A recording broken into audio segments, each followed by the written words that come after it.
The mud was black as crude oil, and it swallowed things whole. That's the first thing you need to understand about the spring of 1962 in Boone County, Iowa. Not red Iowa clay, not sandy loam. This was the deep river bottom mud of the South Raccoon watershed, the kind that had been building up silt and sorrow for 10,000 years, the kind that held onto whatever fell into it and refused, absolutely refused, to let go.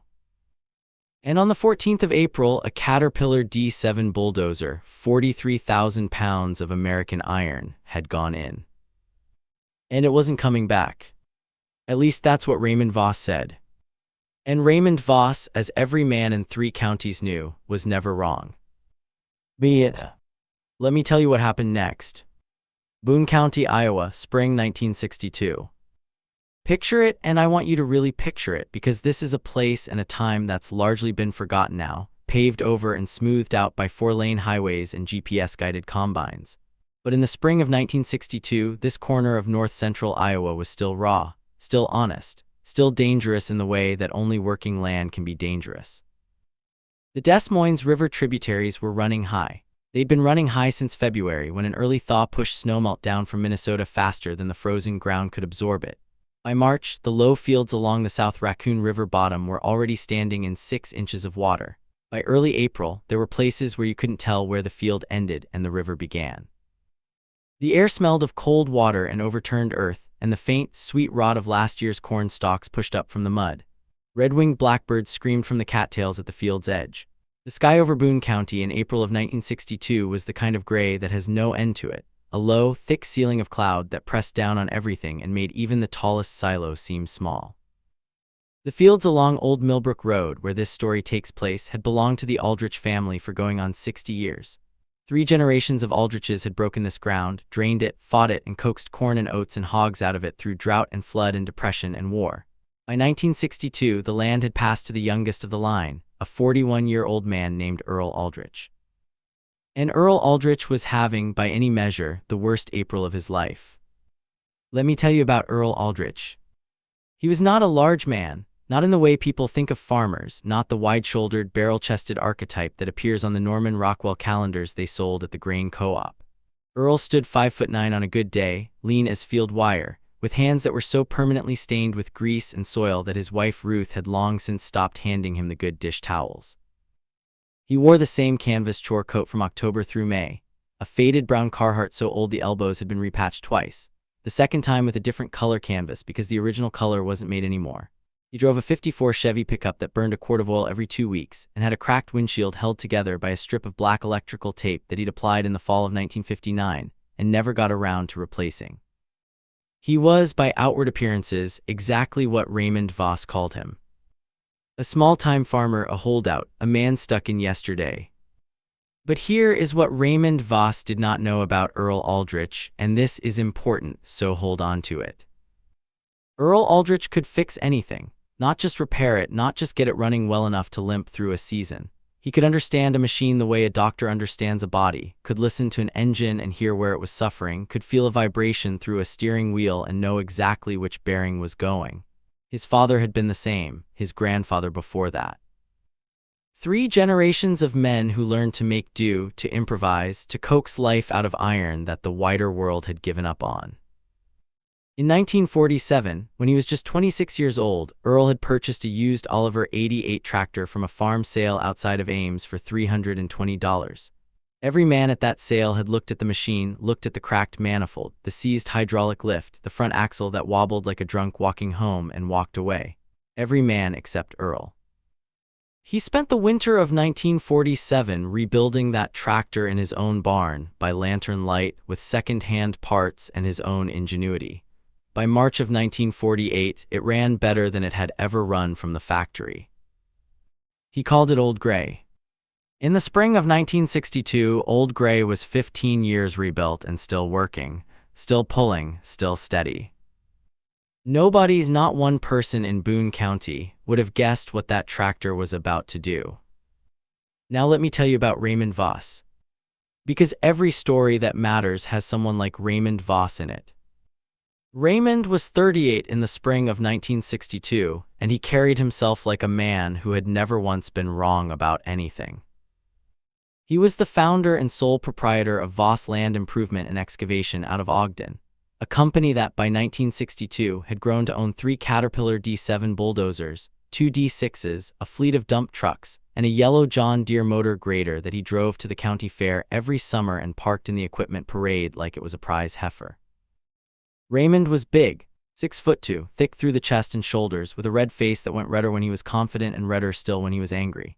He wore a clean khaki shirt to every job site, an affectation that drove his laborers quietly crazy, and he had a habit of standing with his thumbs hooked in his belt loops and his head tilted back slightly, as if he were always looking down at the world from a small height. He drove a 1961 Ford F-250, factory red, no scratches, which he washed himself every Saturday morning in front of his house on Jefferson Street where the neighbors could see him. Raymond Voss had made his money by being efficient, and he had made his reputation by being decisive. When he said a thing was done, it was done. When he said a thing couldn't be accomplished, it could not be accomplished. He had, over the course of a decade in the earth-moving business, developed an absolute, unshakable faith in his own judgment. And in the spring of 1962, his judgment was the reason Earl Aldrich was standing in calf-deep mud watching a $14,000 Caterpillar D7 disappear into the South Raccoon River bottomland. Pause. It was Raymond's machine. Raymond's decision to push drainage work on that saturated bottom ground during a record wet April. Raymond's operator, a young kid named Delbert Foss, no relation, who'd felt the machine begin to list and jumped clear just in time before the D7 slid sideways off the end of an unmarked tile drainage break and dropped, engine first, into a void the size of a living room. In 45 minutes, the mud had taken the machine down to its roll bar. By the following morning, you couldn't see the roll bar anymore. By the second day, there were 17 men standing along the field edge watching. News travels fast in a county where everyone knows everyone else's equipment by sight, and a buried D7 was the kind of news that travels faster than most. Farmers came in pickups in their work coats, standing at the fence line drinking coffee from thermoses and staring at the flat, perfectly ordinary-looking patch of mud where 43,000 pounds of Caterpillar had simply ceased to be visible. Raymond Voss arrived that second morning in his red Ford with 2 men from a salvage company out of Des Moines that he'd driven 4 hours to fetch. They walked the perimeter of the sink zone, probing with steel rods, conferring in low voices, writing numbers on clipboards. Earl Aldrich was there because it was his field. Because this machine had collapsed his drainage tile work he'd paid Raymond $1,800 to install, and because, quite apart from everything else, there was a $43,000 piece of equipment in his bottomland, and he wasn't sure yet what that meant for him legally or practically. He stood at the edge of the mud in his rubber boots and his patched Carhartt and watched Raymond Voss walk toward him with the deliberate, measured stride of a man delivering a verdict. "Earl," Raymond said. Earl said. "I'm gonna be straight with you." Raymond hooked his thumbs in his belt loops. The salvage men hung back. Several of the watching farmers leaned in slightly, as farmers do. "That machine is gone. The void under that drainage break goes down 11, maybe 12 feet, and it's filled with running water from the river bottom. The ground around it is saturated to a depth we can't safely work in. My salvage men from Des Moines, professionals, are telling me any attempt to get in there with cable equipment risks pulling the surrounding soil and making the sink zone bigger. We go in there, we might lose a second machine." Earl looked at the mud. "So what are you saying, Raymond?" "I'm saying we write it off, insurance. I'm saying that D7 is a total loss and we seal the drainage break from above and move on." Be it. The silence that followed was the particular kind of silence that forms in a crowd of men who all have opinions but are waiting to see who speaks first. Earl said, "I've got an idea." Raymond Voss looked at him, looked at the patched coat, the cracked windshield truck parked at the field gate, the worn rubber boots, and then Raymond Voss did what came naturally to him. He smiled, not a warm smile, the other kind. "Earl," he said with tremendous patience, "this is a 43,000-pound piece of equipment buried 12 feet in river bottom mud. This is a professional salvage situation. What exactly is your idea?" "Old Gray," Earl said. Silence. And then Raymond Voss laughed, not unkindly exactly or not exclusively unkindly, but with the full-bodied, certain laugh of a man who finds the suggestion genuinely amusing. He turned to the salvage men who offered diplomatic smiles. He gestured at the buried machine, at the surrounding mud, at the flat gray sky. "Folks," he said loud enough for the fence line to hear, "Earl Aldrich here thinks he's going to pull my D7 out of 12 feet of river-bottom mud with his Oliver tractor." He shook his head, still smiling.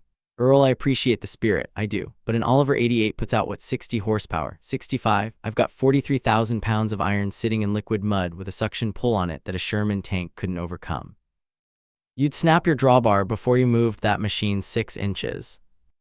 "Maybe," Earl said.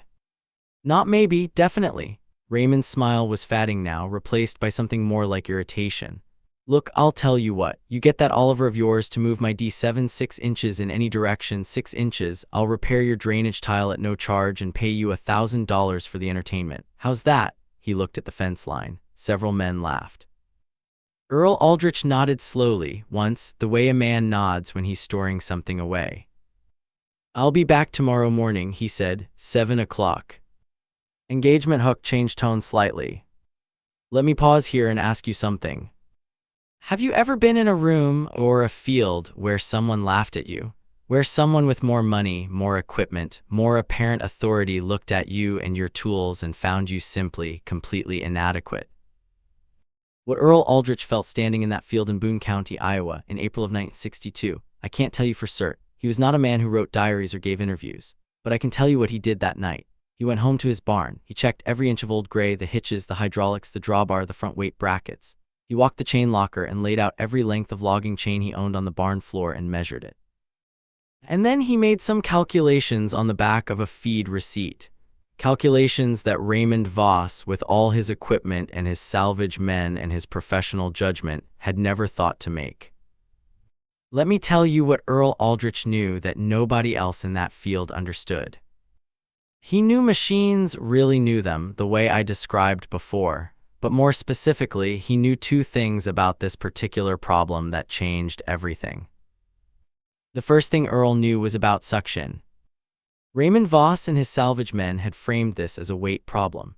43,000 pounds, 12 feet down river-bottom mud, that math doesn't work for an Oliver 88.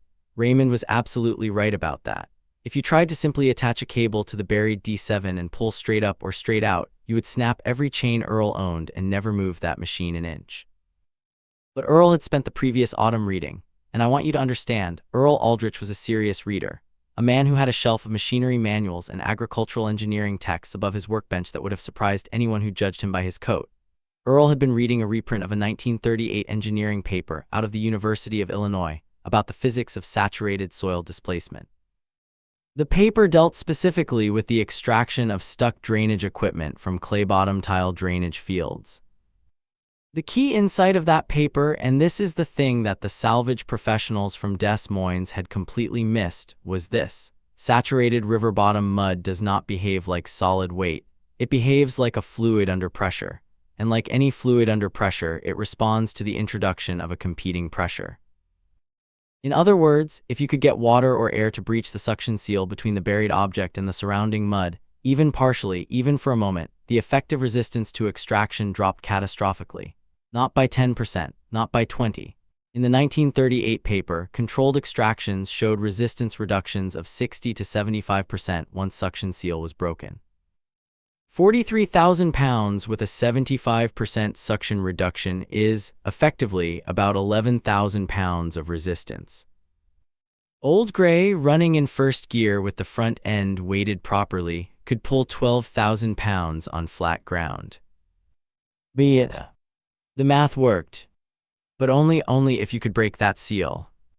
Which brings us to the second thing Earl Aldrich knew. He knew about water. Specifically, he knew about the old 4-inch tile line that ran along the east boundary of the low field, a line that his grandfather had laid in 1908, when most county agriculture agents were still telling farmers that drain tile was an unnecessary luxury.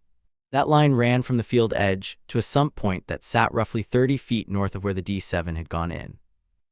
And that old 1908 tile line was still open, still functioning, still carrying groundwater. Earl's plan, worked out on the back of that feed receipt, in pencil by lantern light in his barn, was not to pull the D7 out. Not initially. His plan was to introduce a controlled volume of water into the mud void around the buried machine by opening the sump at the old tile line, and simultaneously using his tractor to pull a series of steel fence posts in a circle around the perimeter of the sink zone, creating fissure channels for the water to follow.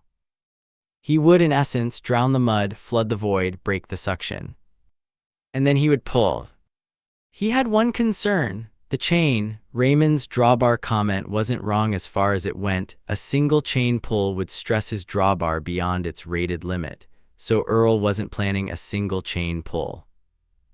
He was planning a block and tackle chain arrangement running from Old Gray's rear drawbar to a logging winch his neighbor Harold Bemis kept in his machine shed, a winch that Harold used to pull fence posts, and that was rated at 16,000 pounds, through 2 redirect pulleys anchored to the concrete drainage headwall at the north end of the field.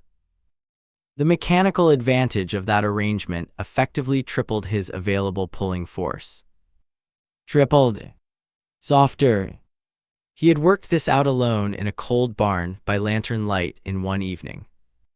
He had not gone to college, he had not hired engineers. He had read old papers and understood old machines and thought hard about physics and geometry.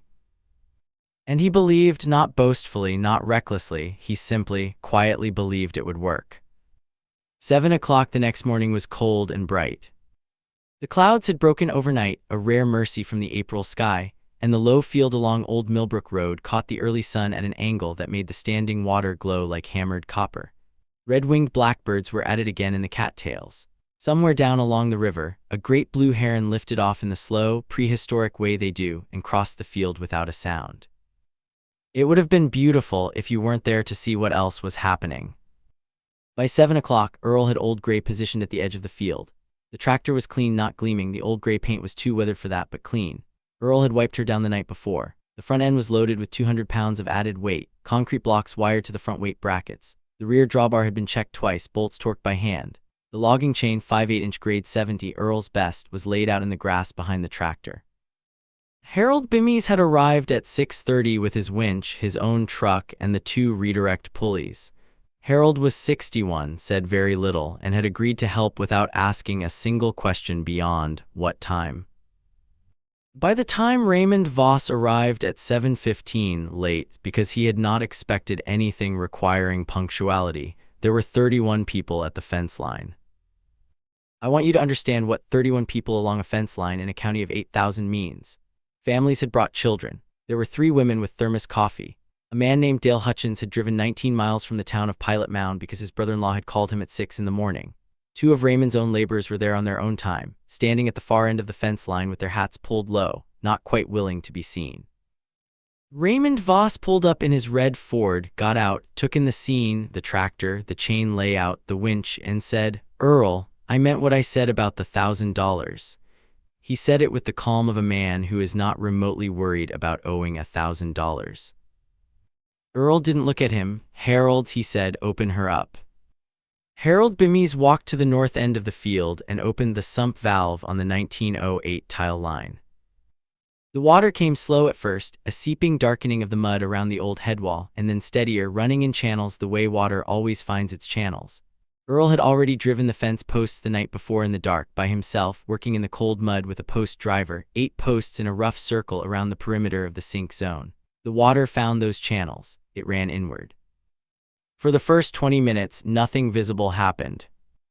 Raymond Voss checked his watch. He said something to the salvage man standing beside him. They both looked at Earl.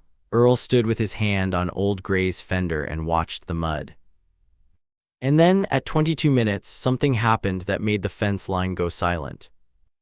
A bubble, a single massive, slow bubble of trapped air broke the surface of the mud above where the D7's engine block was buried, a bubble the size of a dinner table, and when it burst, it made a sound that several people at the fence line would describe for years afterward.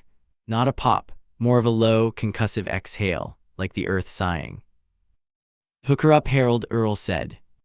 The chain arrangement took 10 minutes to rig properly. Harold was precise and unhurried. Earl walked every link of the connection from Old Gray's drawbar to the winch, from the winch through the first redirect pulley anchored to the headwall, back through the second pulley and down into the mud where the chain attached to the D7's rear tow hook. which Earl had located by probing with a steel rod the previous afternoon. When it was rigged, Earl climbed up onto Old Gray's seat. "Let me pause here and ask you something. Have you ever watched a man commit himself fully to something that everyone around him was certain would fail? Have you watched that moment of decision, that specific, quiet moment before a person does an irreversible thing, and felt the particular quality of silence it generates?" That's what the fence line felt at 7:48 on the morning of April 15th, 1962. Earl Aldrich set Old Gray into first gear, the crawl gear, the gear that produces maximum torque at minimum speed, and he eased out the clutch. The Oliver 88 began to pull. Now here is something you must understand about a properly built Oliver 88. The 88 series tractor, built by the Oliver Corporation out of Charles City, Iowa, just 2 hours north of where Earl was standing, was designed specifically for heavy draft field work.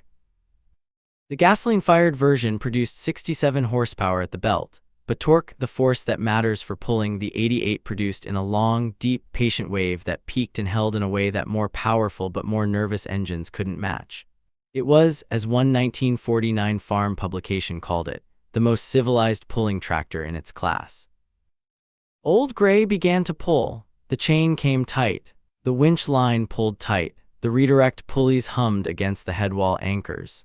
Every link in the system became taut and then became tighter and then went beyond tight into a state of stressed readiness that produced a vibration you could feel through the ground.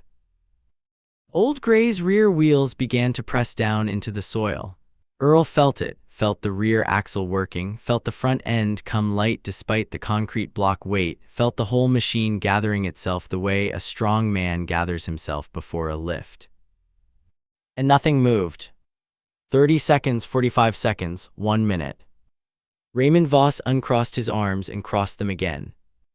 Old Gray was now at full load. The engine note had dropped from a working growl to a deep, laboring moan that vibrated the chest cavity of everyone within 50 feet. Blue-gray exhaust came from the stack in steady, rhythmic puffs. Earl Aldrich sat absolutely still, one hand on the throttle, watching the chain.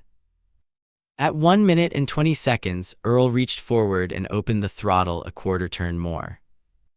The engine moan deepened. The chain developed a visible tremble along its entire length, vibrating at a frequency you could see. And at 1 minute and 38 seconds, the mud moved. Not the machine, not yet. The mud around the sink zone shifted, rippled in a way that mud does not normally ripple, a slow radial movement outward from the center like a very slow wave. The water that Harold had introduced through the old tile line had traveled the fence post channels and found the void and done what water does. It had equalized pressure. It had quietly and without drama broken the suction seal along the southwest quarter of the buried machine. The chain stopped trembling and became perfectly, almost eerily still. And then the mud broke open.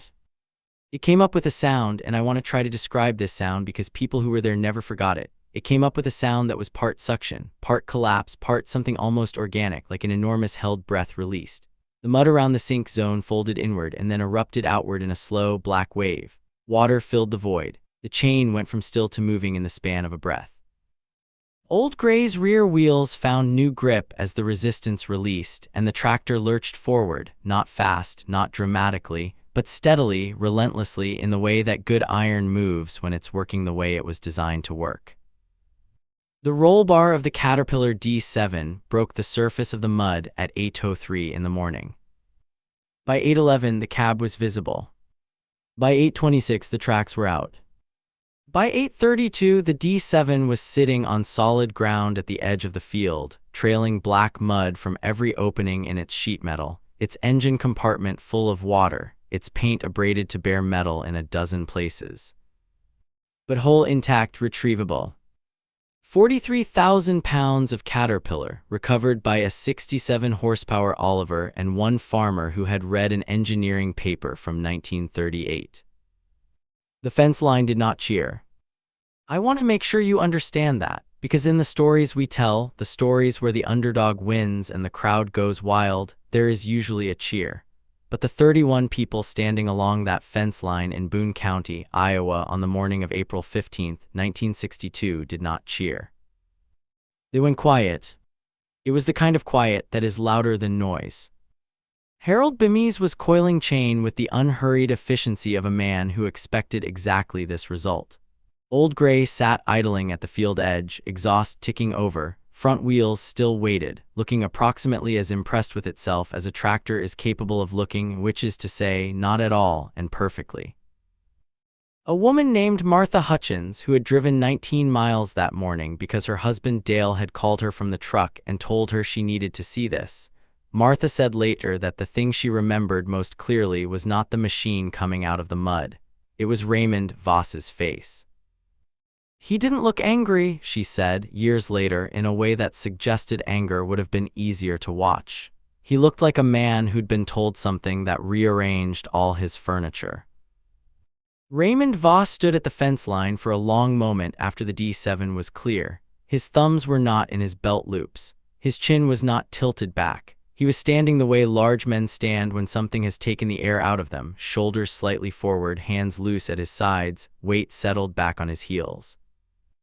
He walked the fence line to the gate. He walked through the gate and across the wet grass to where Earl was climbing down from Old Gray's seat. The two men looked at each other. Raymond said Earl. Earl said Raymond. Raymond said, and I'm told he said it quietly, without the salvage men close enough to hear, "How'd you know that would work?" Earl patted Old Gray's rear fender with one hand. The metal was warm from the engine. "Old paper," he said. "Old machine, old tile line." Raymond nodded slowly. He wrote the check for $1,000 on the hood of his red Ford 2 mornings after that, after the bank had opened. He brought it out to Earl's place on Old Millbrook Road without announcement and set it on the porch rail and drove away before Earl came to the door. The drainage tile, all of it, was repaired that May at no charge. Raymond never mentioned that morning publicly again. Let me tell you what happened in the years after. The D7, Voss's D7, serial number 36A10872, was brought to a shop in Ames and disassembled, cleaned, rebuilt. The engine block had not cracked. The transmission was intact. The hydraulic rams were seized but salvageable. The machine was back at work by July of 1962, and it ran for another 11 years before Voss finally sold it to a pipeline contractor in Nebraska in 1973. Some machines are harder to kill than we expect. Earl Aldrich used Raymond's $1,000 to purchase a set of replacement bearings for Old Gray's front axle and a new set of rear tires. The originals had begun to check and crack around the lugs. He didn't talk about what had happened with the D7, not in the way that people talk when they want something known, but things have a way of getting known in counties where everyone sees everything. By the fall of 1962, Earl had been called 3 times by farmers in adjacent counties asking if he'd come look at stuck equipment in muddy conditions.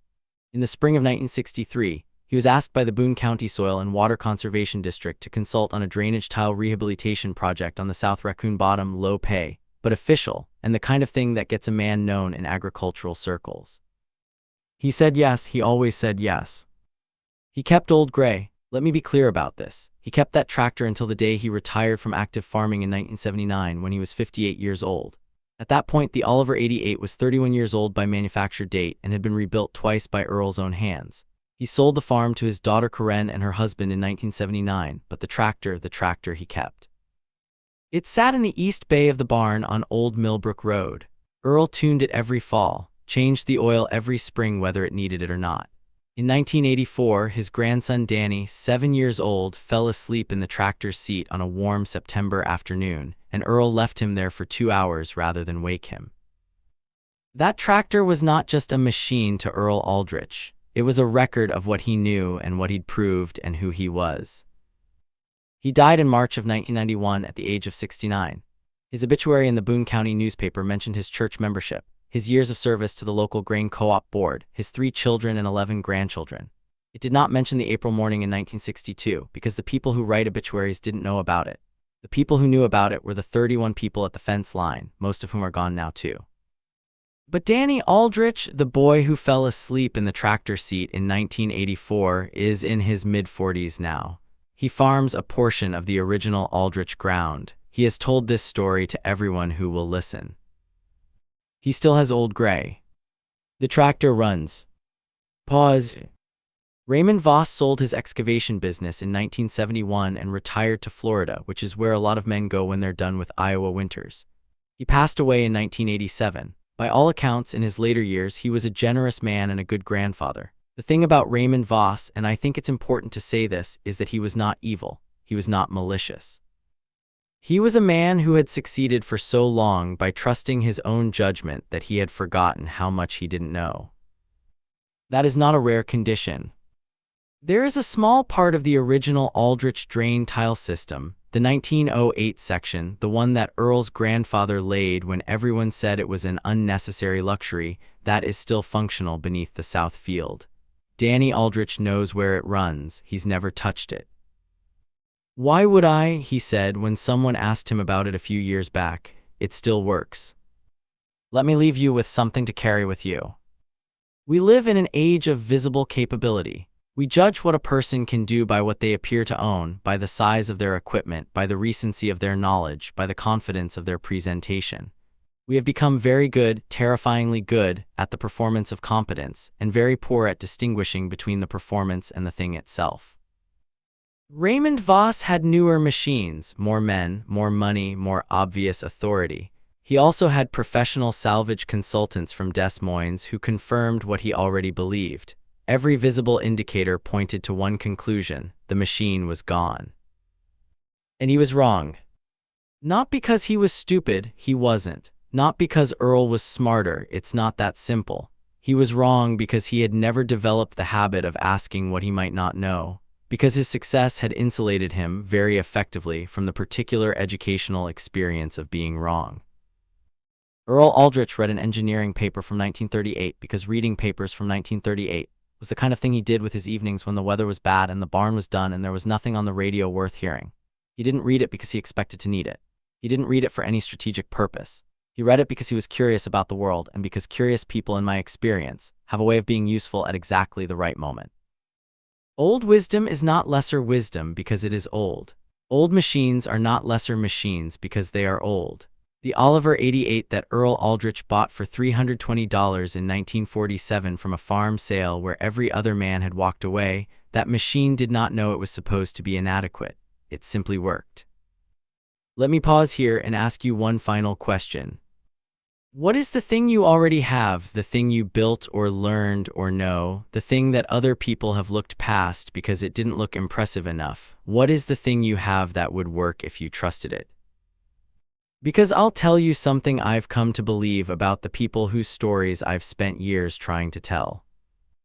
The forgotten farmers, the small-timers, the holdouts, the men in patched coats driving trucks with cracked windshields, they were not behind the times. They were not failures. They were people who had learned by necessity to understand things deeply rather than to replace them quickly.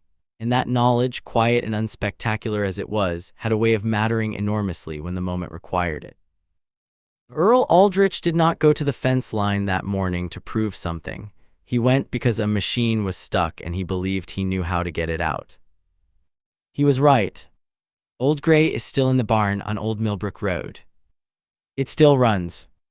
And if you ask Danny Aldrich what it means to him, sitting in that tractor seat in the same barn where his grandfather rebuilt it by lantern light in the winter of 1947, I think he'd tell you it means that some things are worth keeping.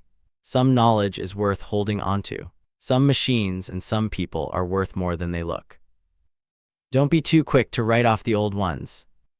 Don't be too quick to write off anything. Music rises, the same low acoustic guitar, now fuller, warmer. Fade. Historical context. The Oliver 88 tractor was manufactured by the Oliver Corporation of Charles City, Iowa, from 1947 to 1954, and was widely used across the American Midwest through the 1970s. The Caterpillar D7 bulldozer series was a standard workhorse of American earth-moving operations from the 1930s onward.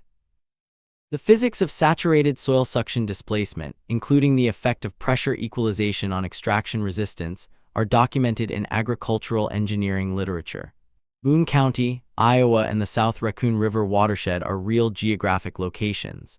All characters, dialogue, and specific events in this story are dramatized for storytelling purposes. The end. Like, subscribe, leave a comment. What's the oldest piece of equipment you've ever seen do something nobody thought it could?